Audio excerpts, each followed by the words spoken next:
Oi, pessoal, boa noite. Tudo bom?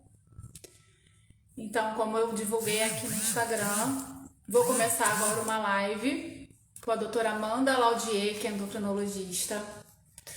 A nossa live vai ser sobre síndrome de ovários policísticos, um assunto muito importante, muito pertinente. E vocês vão entender por que envolve várias manifestações dermatológicas, como acne, como queda de cabelos, e a gente vai falar sobre isso.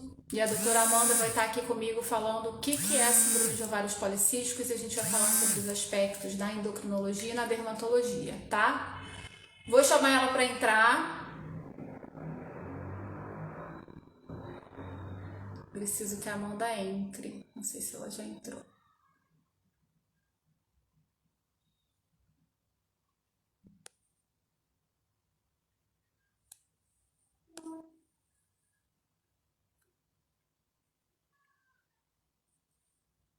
Vou convidar aqui a Amanda.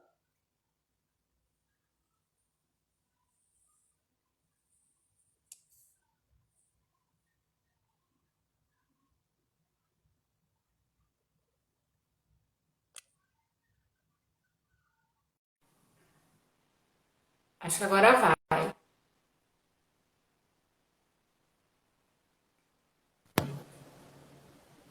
Agora Olá, foi. Olá, olá, boa noite. boa noite. Tudo Vamos bem? mandando, tudo bem? Vamos mandando aqui no aviãozinho para o pessoal ir entrando. Eu estava fazendo Tá. isso agora. O E eu não pessoal que sei está fazer isso. Aí vem entrando, seguir do lado? é só na setinha aqui embaixo. Vai na Uhum. setinha aqui embaixo e manda para várias pessoas no direct, Ah, tá? Porque as pessoas tá. esquecem. Uhum.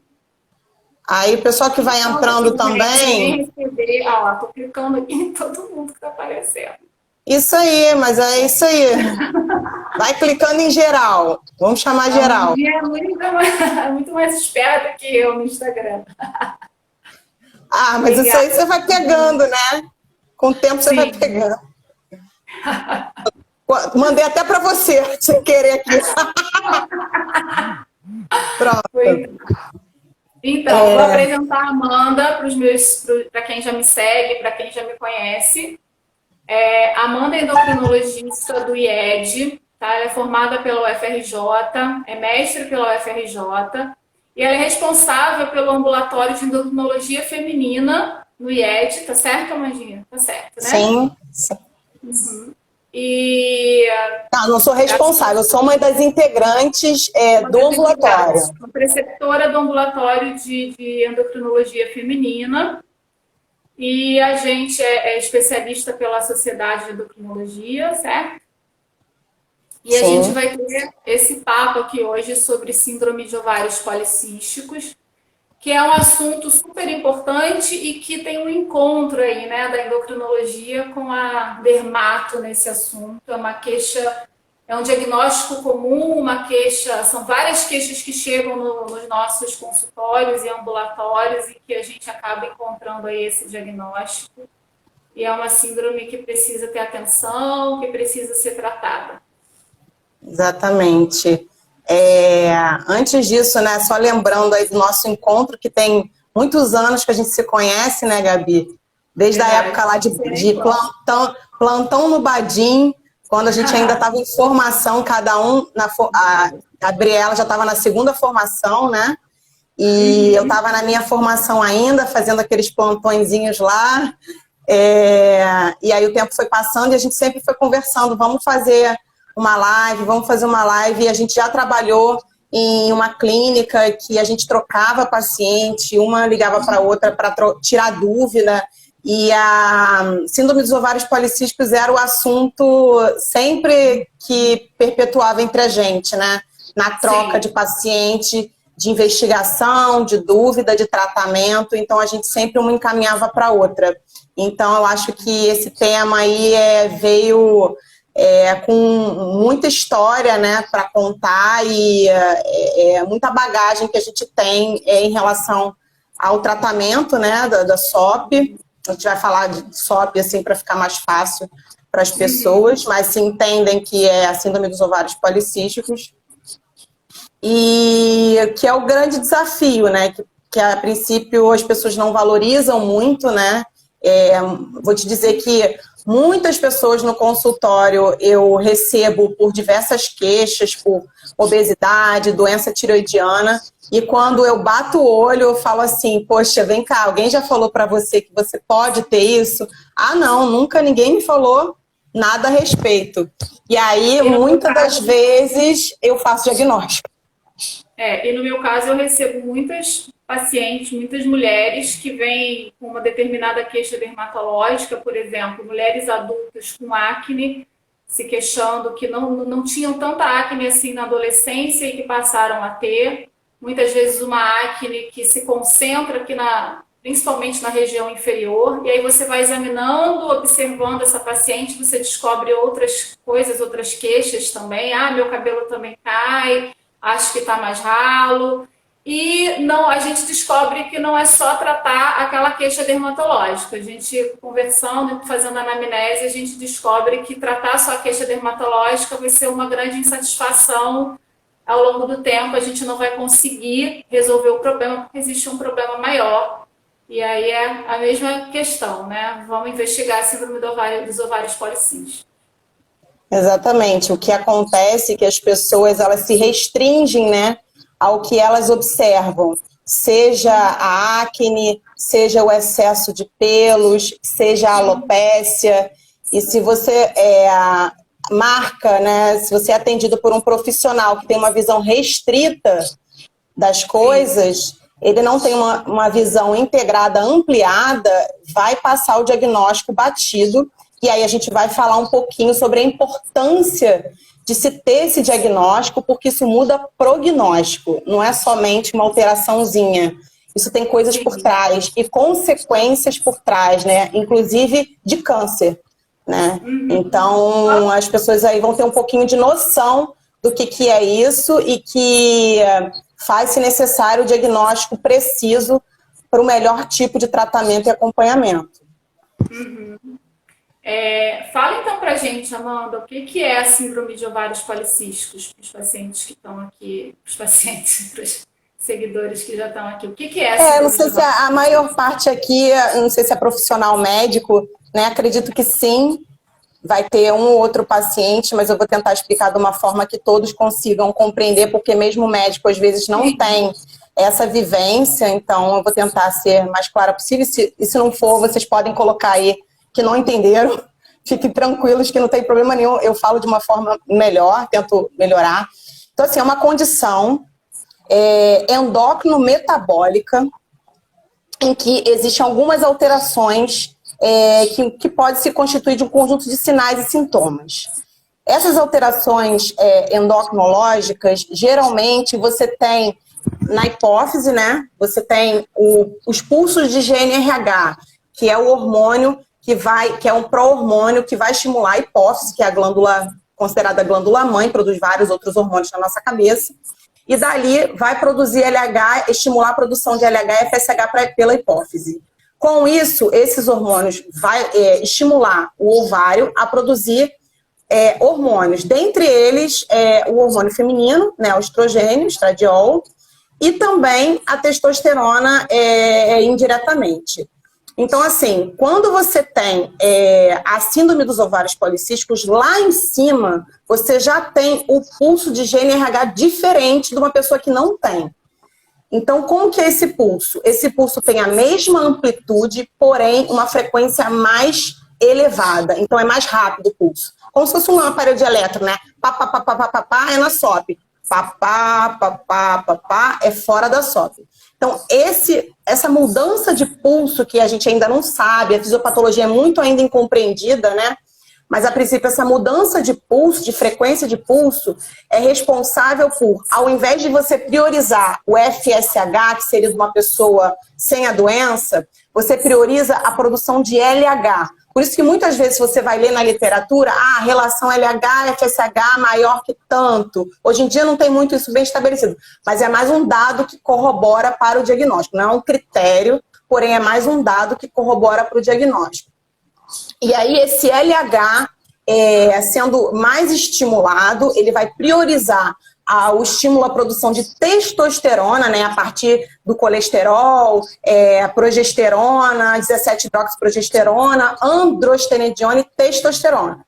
E aí essa testosterona em excesso, ela é responsável por algumas alterações no nosso corpo, né? A partir da dihidrotestosterona, por exemplo, você vai ter a alopécia no couro cabeludo, você vai ter o excesso de pelos, não necessariamente, mas pode ter o excesso de pelos, com a ação maior no receptor do folículo piloso, né? Você vai ter mais oleosidade da pele, você vai ter mais chance de bater mais acne.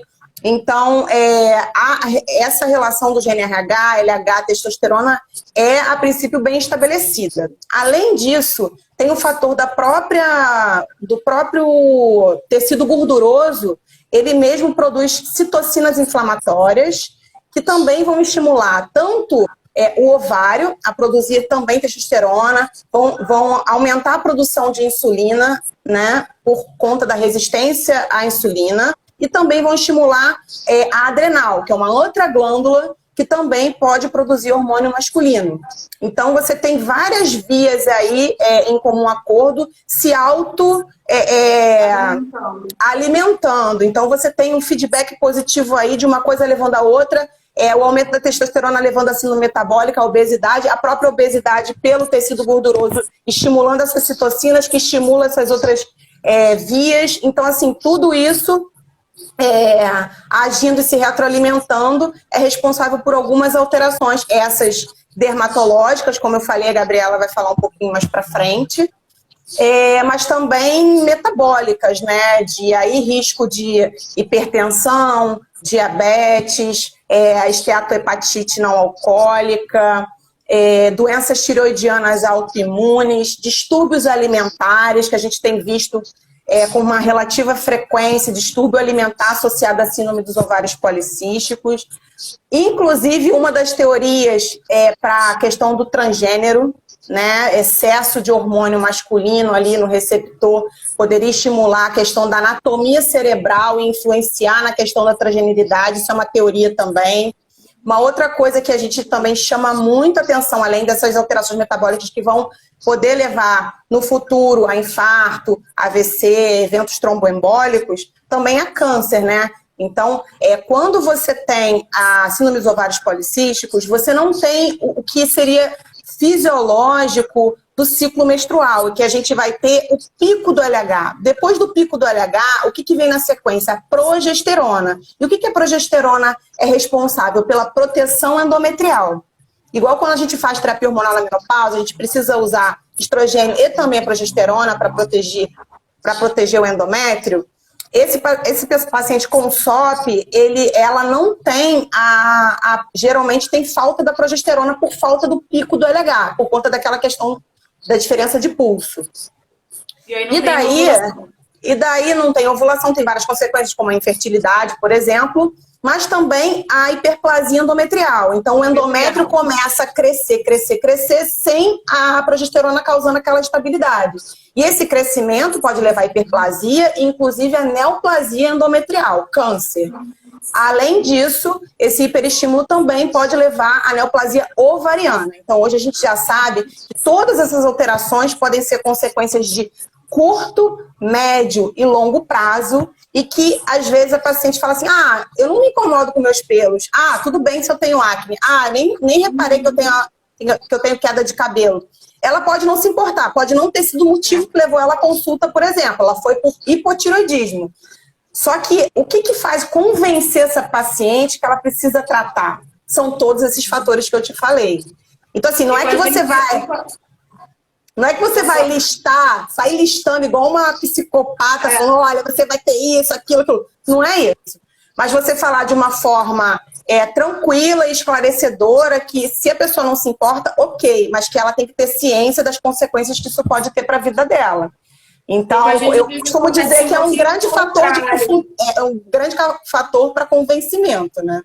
E com a gente acontece um pouquinho o contrário, Amanda, porque às vezes a paciente procura a gente querendo algo que ela acha que é mais simples do que realmente é. Ela quer uma medicação para tratar acne, de preferência alguma medicação tópica milagrosa que vai resolver aquilo, ou ela quer resolver a queda de cabelo dela, ou ela te procura querendo, eu quero fazer laser para tirar os pelos porque eu tenho muito pelo. E aí quando você começa a perguntar, a investigar, a associar todas essas características que a paciente chega para você, ou algo até assim, ela vem porque a acne incomoda, ela não vem porque ela tem um pelinho a mais que incomoda, ou porque a queda de cabelo incomoda, ela vem porque a acne está incomodando. Ela não liga para o sobrepeso dela também, é algo que, porque eu estou me alimentando mal mesmo, não estou fazendo exercício, e eu sei que eu preciso disso, e associa, e não faz a ligação, né? E muitas vezes, até no próprio consultório, se a gente vai deixando, né, levando, você vai tratando a acne, vai tratando a alopecia, e não faz essa ligação, e é muito importante justamente por tudo que você falou, né? A síndrome de ovário policísticos é algo que começa central e que faz uma alteração, né, mais periférica que muda todo. É uma doença endocrinológica que a gente precisa tratar e que a gente sabe muito bem dessa troca do consultório, do ambulatório de dermato com endócrino, justamente por isso. E com a gente acontece o contrário. Então, a paciente às vezes se surpreende no momento que a gente fala, não, peraí, eu não vou começar o seu tratamento agora. Eu vou solicitar exames, eu quero que você marque uma consulta com um endocrinologista. A gente, muitas vezes, eu, por exemplo, muitas vezes começo alguma medicação para mais conforto da paciente, que dá para melhorar algo da acne, sim, com algum tratamento tópico que a gente inicie. Mas eu não tomo grandes decisões antes de investigar. Por exemplo, eu não vou começar uma isotretinoína oral para uma paciente que tem uma acne nodular mais intensa, sem antes investigar, sem antes ter toda essa investigação, e eu encaminho muito, você sabe disso, eu encaminho para o endócrino para a gente ter essa troca. Sim, sim. E falando nessa troca, né, muitas vezes surge a dúvida do diagnóstico, né? Porque muitas vezes a paciente, às vezes, é o contrário. Ela chega dizendo assim, doutora, eu tenho a síndrome dos ovários policísticos. E quando você vai ver, muitas vezes a paciente só tem uma alteração na ultrassonografia. Que aí tem alguns critérios, né?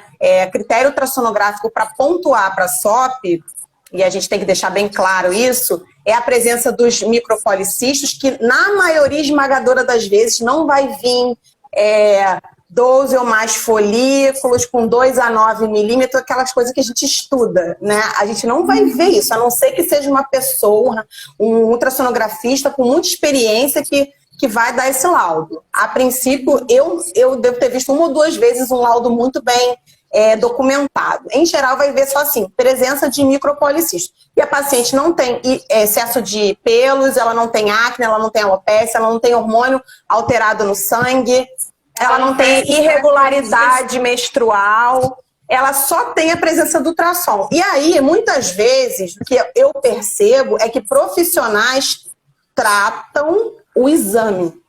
Isso a gente tem visto bastante, né? Tratando o exame laboratorial e muitas vezes tratando o exame ultrassonográfico.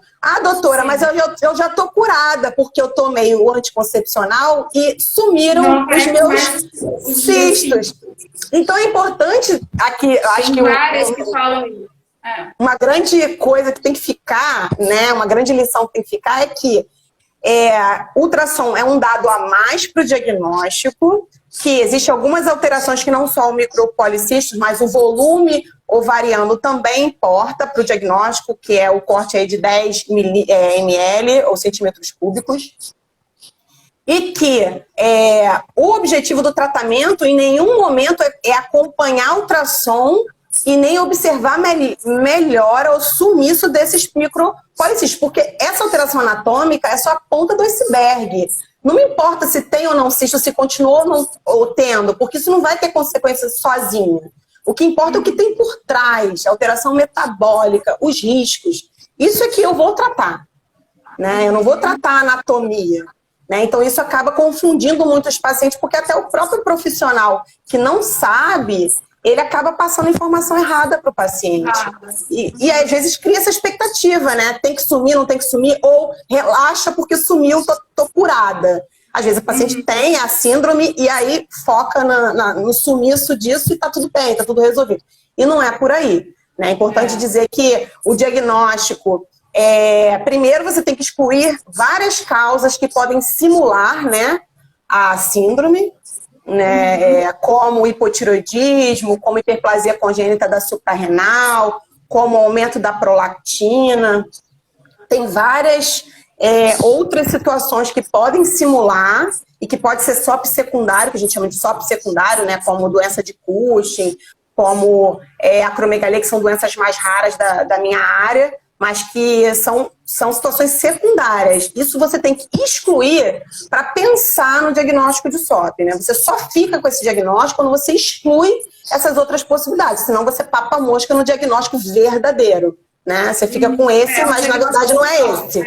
É um diagnóstico de exclusão. E é por isso mesmo que eu encaminho, né? Porque seria muito simples se fosse só a síndrome de ovários policísticos a possibilidade para uma paciente que se apresenta para a gente dessa forma, como eu falei. Com acne, com queda de cabelo, com sobrepeso, com essas queixas para a gente pensar, independente do ultrassom. Você vê que aí foi só uma questão clínica, eu nem citei o ultrassom. Muitas chegam já relatando exatamente o que você falou. Quando eu pergunto se já houve esse diagnóstico, se ela já ouviu falar, a paciente muitas vezes fala para mim, eu já tive sim, mas eu não tenho mais, porque no meu último ultrassom me falaram que está tudo normal. Então, é muito... Eu fico só assim, eu fico só ouvindo, acabou de falar, então vamos lá, pego um papel, desenho todas essas vias, explico tudo, aí a pessoa, tá... Mas é o que a gente vê.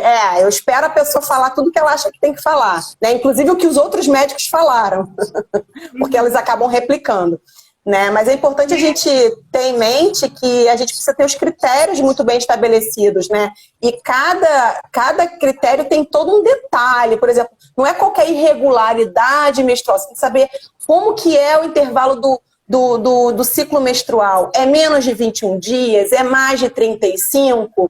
Se é entre 32 e 35, tem a progesterona dosada de segunda fase? Que valor é essa progesterona? Então tem todo um detalhe. Ou quanto tempo de amenorreia? Não é um mês sem menstruar, tem que ter alguns ciclos, né? Outro detalhe é o excesso de hormônio masculino, seja clínico ou laboratorial, né? Que a gente chama de hiperandrogenismo.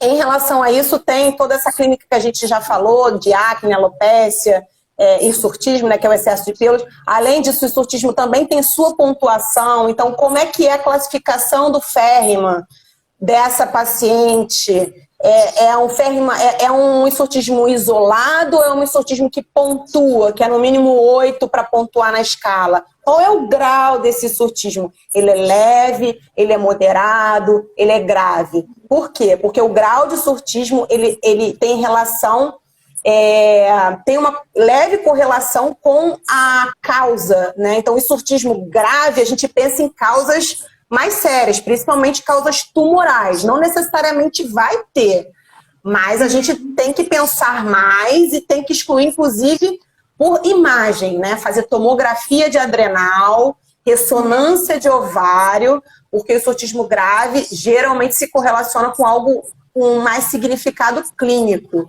né? Assim como a avaliação laboratorial. O que é o ideal? Você pegar a testosterona livre do laboratório, usar como intervalo para referência e pegar todos os dados para você calcular essa testo livre. Ter a testo total, ter a SHBG, ter a albumina, colocar naquele aplicativo chamado T-Cal, que isso serve para os médicos. E aí, quando achar aquele valor, você bota no intervalo que o laboratório deu. É de quanto a quanto? Aí eu vejo se está alto ou não. Mas como triagem, a testo total, ela acaba servindo bem, né? Se for um bom laboratório, a gente acaba servindo bem. Vou tirar uma dúvida dermatológica aqui, como dermatologista, com você. O que a gente precisa realmente pedir? Por exemplo, chega a paciente, como eu te falei, aquela paciente que a queixa dela é acne, e aí conversando eu vi tudo isso, não, vamos investigar, não só síndrome de ovários policísticos, mas todos os diagnósticos diferenciais possíveis. Vou encaminhar para o endocrinologista. Eu já peço algum exame, o que eu posso pedir? Pode pedir. Então, aí o que se pede, né? Aí que é importante saber para não sair pedindo exame que não tem indicação. O que não pode faltar na avaliação? A função tiroidiana, então TSH e T4 livre, tanto hipo quanto hiper, pode ser causa de hiperandrogenismo e, enfim, diagnóstico diferencial. Assim como disfunção do fluxo, né, irregularidade menstrual. Então, o hipotiroidismo e hipertiroidismo tem que ser descartado. Além disso, a prolactina, né, porque a gente sabe que a hiperprolactinemia é causa de amenorreia. Então, e também surtismo, raramente, mas pode ser. Pode acontecer. Então, tem que pedir prolactina. Em relação aos hormônios masculinos, testosterona total, aí se você puder, esses outros que eu falei, SHBG, a testo livre e a albumina para calcular lá na calculadora do T-Calc. A androstenediona, porque a androstenediona, ela às vezes, você vai ver a testo total normal, mas em 10% dos casos você vai ter só a andro aumentada, que é um pró-hormônio. Né? Então, às vezes, eu acabo pedindo logo de cara, porque é um dado a mais. Às vezes, um vai estar alterado, o outro não. Então, aí eu já caracterizo como um hiperandrogenismo laboratorial. O sulfato de DEA, ele entra também para a gente excluir tumor, né, adrenal, que a gente sabe que o sulfato de DEA, a produção é adrenal. E a 17-hidroxiprogesterona, né, para excluir hiperplasia congênita da suprarrenais. A doença de Cushing, a acromegalia, só se você tiver um alto valor preditivo na avaliação clínica, que são os critérios mais específicos, né? Para Cushing, as estrias violáceas, a fragilidade capilar, aqueles hematomas de fácil aparecimento, a fraqueza muscular proximal, o paciente não levanta o braço, tem dificuldade de subir uma escada. Então, são alterações específicas de Cushing. Se desconfiar também, aí a gente pede o pós 1 miligrama de Dexa, que é o exame de triagem. Lembrando que na obesidade, você acaba tendo falso positivo no pós 1 miligrama, mas é uma boa triagem. Se vier aumentado sendo obeso, a gente pede o Lido-1, que é um exame que aí hoje em dia mudou, não é mais esse nome, mas continua sendo com 0,5 de 6 em 6 horas por 2 dias, né? 48 horas. E a acromegalia também, só se suspeita, né? Paciente que tem dor articular, afastamento dos dentes, aquele aspecto mais grosseiro, aquela foto que mudou de aparência, né? Uma hipertensão, diabetes de difícil controle, perda de anel, perda de sapato. Então, isso faz a gente pensar em acromegalia. A gente sabe que mesmo assim a gente acaba perdendo o diagnóstico, né? Geralmente tem um delay aí de 10 anos de diagnóstico, mas nesses casos a gente não pede, não é rotina fazer investigação para acromegalia, até porque tem várias falsas alterações que, se você não souber interpretar num contexto clínico, você acaba se embolando. Aí você pode inclusive deixar se tiver dúvida, manda para o endócrino, que aí vai saber conduzir. Mas o basicão é isso. Hormônio tiroidiano, prolactina, a 17-hidrox para hiperplasia, testosterona total, androstenediona, sulfato de DEA e SHBG albumina para você fazer o cálculo junto com a testo livre. Tá, maravilha. E mais o que eu posso te perguntar, Luizinha? Com relação aos tratamentos, você quer me perguntar alguma coisa? Acho que a gente pode ir trocando ideia. Assim, acho que para a gente pensar em falar em tratamento, eu posso falar o que eu faço e normalmente o que eu indico para você. Né? E aí você falar da tua experiência, como que você recebe esses pacientes, que momento ideal seria para te encaminhar, né? Isso pode ser uma dúvida até do profissional, né? Eu acabo encaminhando com muita frequência, né?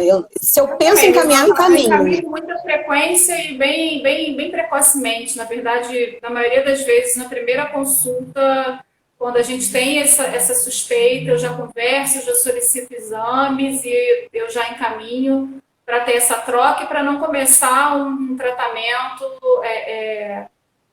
sem realmente a gente ter um diagnóstico fechado. É aquilo que eu estava falando no início. Não adianta a gente começar a tratar acne com tópicos, com antibióticos orais, com isotretinoína e só investigar mais tarde, porque a gente vai perder muito, até porque, como você mesma falou, a síndrome de ovários policísticos envolve muitas outras alterações, envolve resistência insulínica, envolve todo aquele feedback de alimentação que a gente não consegue ter melhora e a gente vai ficar enxugando gelo ali, tentando melhorar a acne, tentando melhorar a alopecia, com uma paciente sempre insatisfeita que não está sendo tratada realmente para a causa.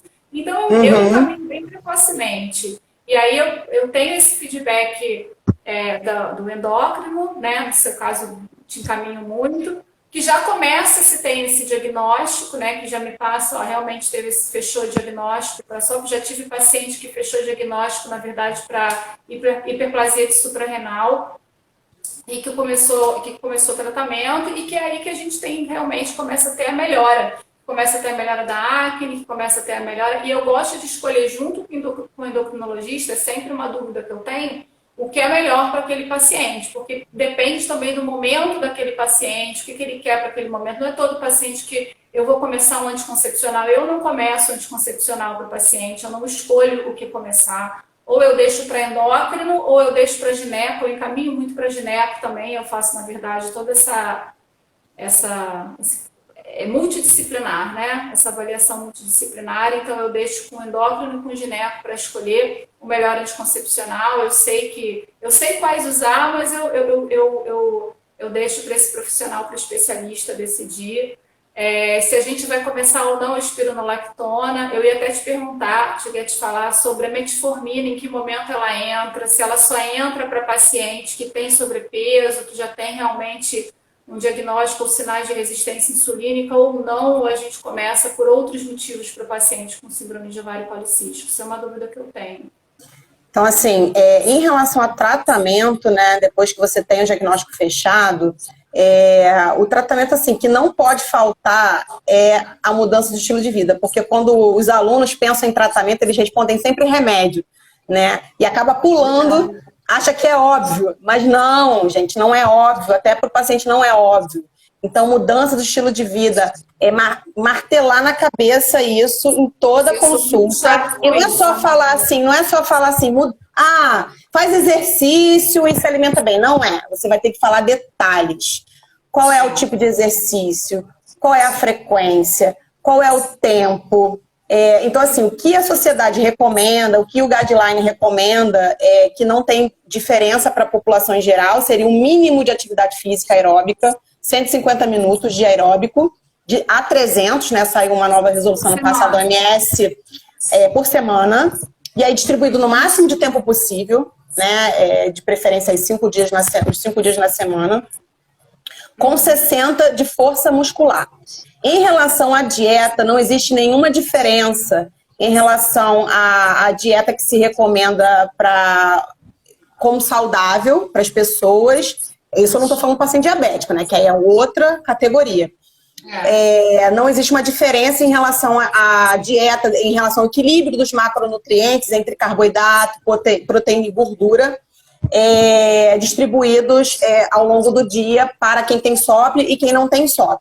Mas lembrando que evitar enlatados, evitar açúcar refinado, preferir legumes, verduras e frutas, sempre ter uma alimentação mais diversificada possível, né? E lembrar que a perda de peso, ela é caloria dependente. Você vai ver uma lista de milhares de tipos de dietas aí, mas no final o que perde peso é o total de calorias. Isso a gente já sabe, não necessariamente precisa ser de 3 em 3 horas, isso depende do padrão de cada um.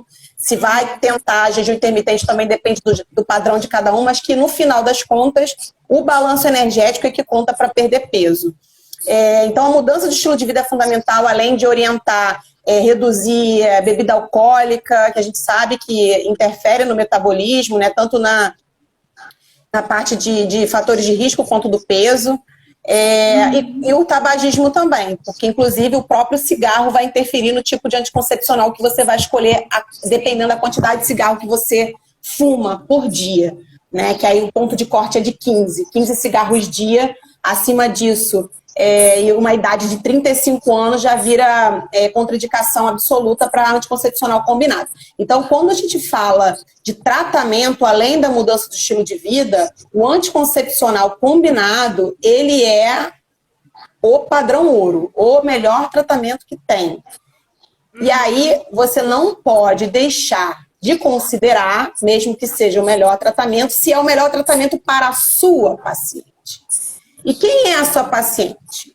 Aí você tem que colocar nos critérios de elegibilidade, né, da OMS ou do CDC.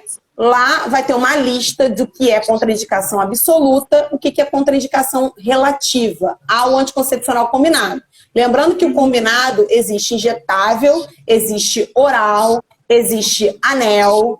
Então tem vários tipos de anticoncepcionais combinados. Quando a paciente tem contraindicação ao combinado, que seria o ideal para tratamento do SOP, por quê? Porque você tem o estrogênio que vai agir via hepática, aumentando a SHBG e diminuindo a testosterona livre, quanto você tem o mecanismo da progesterona, que vai agir via hipófise, diminuindo a produção do LH, que tem toda aquela fisiopatologia que eu expliquei no início. Então, se você puder usar os dois, é o ideal, exceto se tiver contraindicação. Então, assim, enxaqueca com aura, 35 anos que fuma, história de trombose, então, tipos de cânceres. Então, assim, isso ou doença hepática grave. Então, assim, tem várias situações clínicas que são contraindicações. Isso tem que ser levado em consideração. Muito profissional sai passando anticoncepcional todo ter direito e nem pensa. A gente apresentou um caso clínico que a paciente tinha enxaqueca com aura, ela usava topiramato e tinha obesidade. Ou seja, uma soma de fatores aí para evento tromboembólico e, inclusive, de diminuição da efetividade do próprio anticoncepcional, porque o topiramato é envolvido o metabolismo no citocromo P450 hepático, e que um atrapalha o outro, então ela podia evoluir tanto para convulsão quanto para gestação, num contexto de uma pessoa com obesidade grau 3. Então, assim, olha a situação. E aí é um alerta para tomar cuidado antes de você começar o anticoncepcional. Vai lá na listinha e confere para ver se essa paciente tem ou não critério de elegibilidade para começar o combinado. E aí tem até um aplicativo que dá o passo a passo, depois eu posso até passar para a Gabriela pode colocar aí, da dica do aplicativo também para contraception, o nome do artigo, do aplicativo. Que aí você vai colocando os dados da paciente e fica fácil você se guiar. Então, assim, quando a paciente pode fazer, ótimo. E aí o que se recomenda é o etilenoestradiol, né? Que, na verdade, é o que é mais estudado, né? Tem mais risco de trombose, mas é o que é mais estudado e é o que mais está presente nas pílulas, né? Praticamente 100% das pílulas tem etilenoestradiol. Você vai ver só o Quilara que tem valerato. E que não é nem muito estudado na SOP. Mas o etilenoestradiol na dose mínima necessária, 30 de microgramas de etilenoestradiol, a gente não usa mais, tá? A não ser que seja acne grave, aí é a tua área. Porque saiu uma recomendação europeia do risco de trombose, com esse maior risco de trombose, sem melhora do desfecho em relação ao 20 microgramas. Então, agora, não existe superioridade de desfecho. Uma dúvida que eu vou tirar também com você, Amanda. Eu vejo muitas pacientes usando ainda anticoncepcional combinado com essa dose. Sei, 35, né? Aquele famoso. Tem várias, 35, várias formulações com 35. Na verdade, assim, você aumenta o risco de trombose sem agregar, sem resultado melhor em relação ao 20, a não ser que seja acne grave. Então, não tem indicação. Todo paciente que chega para mim, eu troco. Toda paciente que chega para mim, eu troco e explico por que eu tô trocando. E fora a questão do peso, né? Você aumenta a questão da mastalgia, do peso, essas outras coisas. Então, assim, e aí você tem a progesterona. Que progesterona que eu escolho, né? Tem as gerações da progesterona e tem a geração de progesterona antiandrogênica, né? Então, hoje, as pílulas com drospirinona é o que a gente recomenda para que seria mais... tem um racional teórico de ser mais potente, mas lembrando que não existe estudo head-to-head comparando que uma é melhor do que a outra. Mesmo variando os tipos de progesterona. A gente entende, por racional teórico, que seria melhor. Porém, não existe essa afirmação em estudo nenhum. Tá? Isso é importante saber. Mas na nossa prática, é o que a gente usa? 20 de tioestradiol, seja a marca que for, com drospirinona. Drospirinona. Isso, é o que a gente usa. Mas o que mais são as pílulas combinadas de letinil e estradiol ainda de 30 com a drospirinona, com a ciproterona. A gente vai usar o 30 se a paciente não quer menstruar, ela emenda uma na outra e o 20 não segura, ela tem escape. Aí a gente usa o 30, porque às vezes com 30 segura. E é muito impressionante, porque assim, muitas mulheres fazem isso de emendar o anticoncepcional ou de usar por conta própria para não menstruar, né? Sem nenhuma informação, né? Assim, sem nenhuma... É impressionante. Na verdade, assim, emendar não seria o problema. Se a paciente tem um eixo, preservar, vamos supor que ela seja, mesmo que ela não tenha SOP, ela não queira, ela é para contracepção. Ela tem relação sexual e ela quer usar uma contracepção e ela não tem contraindicação. Beleza, ela vai e ela não quer menstruar, então ela emenda uma na outra. É importante ela saber que se ela emendar por mais de 3 ciclos, a chance de ter escape é grande. Então, às vezes, vale a pena fazer 3, descansa um mês. 3, fazendo ciclo de 3 meses. Isso é uma dica. Deixa eu fazer uma pergunta que apareceu aqui que eu achei importante, que tem uma pessoa perguntando, a Márcia, se a SOP pode sumir. Tipo, se os sinais clínicos, ela teve um diagnóstico na adolescência, chegou a usar anticoncepcional por muito tempo, teve sinais como hirsutismo, irregularidade menstrual, tomou anticoncepcional por muitos anos e hoje ela não usa mais nada e não tem mais também nenhum sinal clínico. Então, ela tá perguntando é uma pergunta excelente, porque, inclusive, SOP na adolescência é uma aula que eu dou para os alunos. E, assim, é um grande desafio o diagnóstico de SOP na adolescência. Porque são outros critérios, algumas alterações com a presença de micropolicistos e a acne vão ser fisiológicas da situação da adolescência, isso não quer dizer doença, e aí você é taxado como diagnóstico erradamente ou precocemente, e aí sumiu. Na verdade, talvez você nunca tenha tido. A questão é essa. Então, assim, é importante saber das limitações do diagnóstico da SOP na adolescência. Muitas vezes você não fecha, e aí com 19 anos você vai lá e reavalia, mesmo que use anticoncepcional. Então, às vezes, a gente coloca no diagnóstico, seria o mais correto, colocar assim, risco para SOP. Eu sempre oriento os alunos, ao invés de cravar como SOP, botar assim, paciente em risco para SOP. Que comemorativos ela tem que configura risco? Aí bota lá conduta. A reavaliar aos 19 anos, após suspensão de 3 meses de anticoncepcional e dosagem dos hormônios aí, tem que deixar bem claro, do 3º ao 5º dia do fluxo menstrual, que é a fase folicular. É nesse período que a gente faz a dosagem. Muitas vezes o paciente faz a dosagem época errada.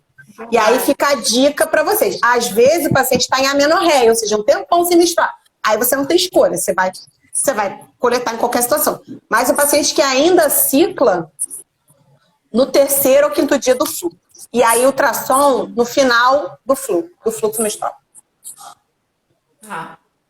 Você quer que eu responda sobre a metformina? Ou a gente vai falar de antiandrogênico? O que a gente vai falar?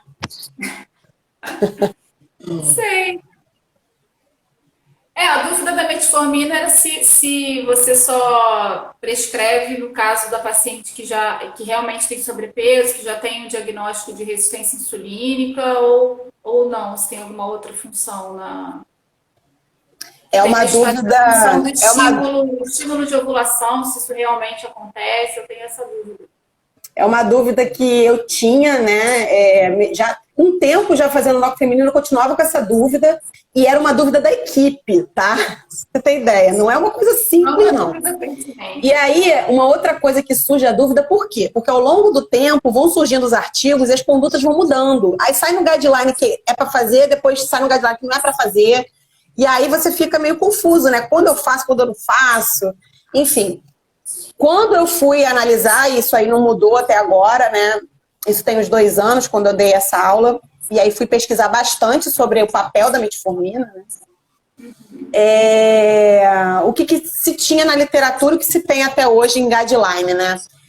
A metformina ela entra como primeira opção no paciente que tem pré-diabetes, diabetes. É primeira linha para adolescente, porque o perfil de hiperinsulinemia na adolescente é muito mais forte por conta do IGF-1, tem um papel do IGF-1, que é um hormônio anabólico do crescimento, que envolve a resistência insulínica. Então, é um mecanismo um pouco diferente na adolescente. E aí a metformina entraria com um papel aí primordial. Mulheres que têm irregularidade menstrual e que têm contraindicação anticoncepcional. E a metformina poderia ser um fator para regularizar o ciclo, né? Em relação... Aí, quando você tem uma paciente, o que o guideline recomenda, a partir de 25 de MC, que aí começa a ter sobrepeso, você tem que pedir uma curva glicêmica. Não basta ter a jejum e a glicada, porque às vezes só vai aparecer após ingesta de glicose. Que aí o pós-prandial seria mais forte, porque tem a ver com a resistência insulínica. E aí, tendo alteração, pré-diabetes ou diabetes, você vai fazer metformina. E um outro papel aí, que aí seria um papel bem mais secundário, é que às vezes a gente acaba fazendo como um mecanismo assim, vamos tentar isso, vai que você engravida, você não precisa nem para clínica de fertilização. E nem estimular, né, com clomifeno, por exemplo, ou outras medicações que estimulam a ovulação. Você pode fazer uma tentativa de usar a metformina para tentar ver se essa paciente aumenta a fertilidade. A gente sabe que a infertilidade pode chegar por volta de 40% dessas mulheres, que a perda de peso aumenta sim a fertilidade, então por isso que a gente foca muito na perda de peso. Mas que algumas mulheres acabam gestando por conta disso. Não tem nenhum estudo com embasamento dizer assim, olha, tantos por cento que usa metformina vai engravidar e vai chegar até o final da gestação. A gente não tem esse dado. Mas que tem alguns ensaios clínicos, mesmo com limitações, que pode melhorar a fertilidade, sim, e desfecho de bebê nascido vivo, né? Então, mas o que o guideline fala? Isso eu estou falando off-label, que a gente acaba fazendo na prática, mas o que o guideline fala? Paciente clomifeno dependente, resistente. Depois de 3 ciclos de clomifeno, fez 3 tentativas, não engravidou, você pode lançar mão da metformina antes de ir para fertilização in vitro. Interessante, eu não sabia. Interessante. E aí, em relação a tratamento, a gente pode falar um pouco dos antiandrogênicos. Né? A espironolactona a gente faz bastante para algumas pacientes com acne que tem... às vezes até algumas pacientes com acne que tem sinais de hiperandrogenismo sem fechar síndrome. Às vezes a gente faz, não sei se vocês fazem, se é uma opção. Paciente que não fecha para nada, que é aquela questão dos sinais de hiperandrogenismo que não encaixam, na verdade, em nada. E também é uma opção para quando tem o diagnóstico de síndrome de ovário policístico, a espironolactona, né? Sim, é interessante você falar isso, que dentre os diagnósticos diferenciais, às vezes a paciente não fecha para nada, mas ela tem o quê? Né? Aí fica aquela dúvida. Existem diagnósticos diferenciais, que existe o que a gente chama de hirsutismo idiopático, que a gente não descobre a causa, que a pessoa pontua no Ferriman e não necessariamente pontua com um mínimo de 8. Às vezes ela tem um hirsutismo isolado, só em face. Só que isso aqui é suficiente para a pessoa piorar muito a qualidade de vida, né? Se a gente lembrar que são 9 áreas do corpo, né? E cada área são 4 pontos, um total de 36 pontos. Só que às vezes ela pontua 2 aqui e 2 aqui. Aquele pelo grosso, né? Escuro. Gente, não tem condição. Uma mulher com 2 e 2 aqui formou 4, mas ela tem um surtismo idiopático isolado, mas que atrapalha a vida dela, né? Sim. É que ela pode se incomodar, não necessariamente, mas pode se incomodar. E existe também o que a gente chama de hiperandrogenismo idiopático, que é só o laboratório alterado, sem mais nenhum comemorativo. Se essa paciente vai evoluir para SOP, pode ser questão de tempo, ou não, ela pode não ter mais nada. Isso a gente vai saber com o tempo de acompanhamento. Nesses casos, a gente muitas vezes lança a mão do antiandrogênico. E aí, um dos antiandrogênicos é a espironolactona, que é um antihipertensivo, usado em insuficiência cardíaca, né, que a gente sabe que é um dos pilares do tratamento para insuficiência cardíaca e hipertensão. E que também tem a capacidade de antiandrogênico, porque age no receptor de hormônio masculino, né? Então ele meio que bloqueia ali o hormônio masculino e também um pouco da produção. Lembrando que a espironolactona, ela tem, no homem vai ter ginecomastia, né? Pode alterar o potássio, né? Tem distúrbio hidroeletrolítico, então a gente tem que ficar de olho no sódio e no potássio, pode aumentar potássio e diminuir sódio, pode dar uma leve hipotensão, pode dar distúrbio gastrointestinal, que a gente vê com relativamente frequência, né? Até no trans, que a gente usa muito, né? Antiandrogênico na mulher trans, para diminuir o testosterona endógena. E aí a gente vê com bastante frequência, relativamente frequência. Eu fui até olhar na bula, ele nem coloca uma frequência como se fosse raro. Mas na nossa prática a gente tem visto prisão de ventre, não diarreia, mas mais prisão de ventre. E na mulher pode dar uma alteração do fluxo menstrual, pode dar uma irregularidade menstrual. Então lembrar disso. E que a espironolactona ela é um pouco menos potente do que a ciproterona, né? O acetato de ciproterona é uma progesterona com ação antiandrogênica muito bem estabelecida, que como toda progesterona vai agir lá na hipófise, diminuindo a produção do LH, além de bloquear o receptor. Então ela tem dupla ação, o que seria mais potente. Né?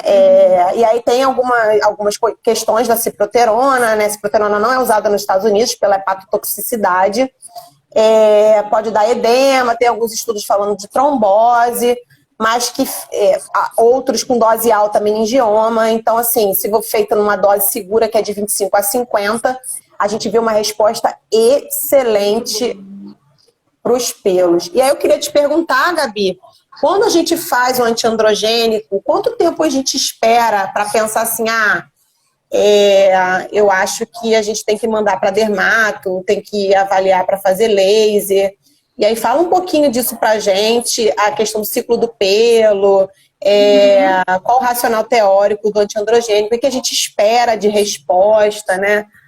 Do surtismo leve, no moderado e grave, quando que a gente associa o laser, que tipo de laser é o ideal, qual é a melhor aparelho, né? Quando a pessoa vai saber se o lugar é confiável. Encaminho, só que os pacientes não têm condições financeiras, né? E aí, no consultório particular, encaminho sempre. Mas no IED a gente fica com muita limitação, e aí a UERJ fazia, mas também os pacientes ficam na fila lá esperando. Até a Santa Casa tem um preço mais popular, mas mesmo assim eles têm lá tem essa dificuldade. Você pode até explicar um pouquinho como é que funciona lá na Santa Casa, até para eu saber e explicar para os pacientes. E fala um pouquinho aí da tua parte. Eu não sei mais como funciona a parte do laser lá, mas eu sei que tem o laser para epilação. Todo sábado, inclusive, eu sei que tem um ambulatório de toda essa parte de cosmetria e laser, mas eu posso ver para você e depois te passar direitinho e passar para quem estiver interessado aqui também. Tá, só para você saber, a gente está com 6 minutos aqui. Eu falei tanto que a gente está com 6 minutos. Agora que eu vi. Mas vai, fala aí. Eu vou resumir assim, o ciclo do pelo, né, que o paciente precisa entender.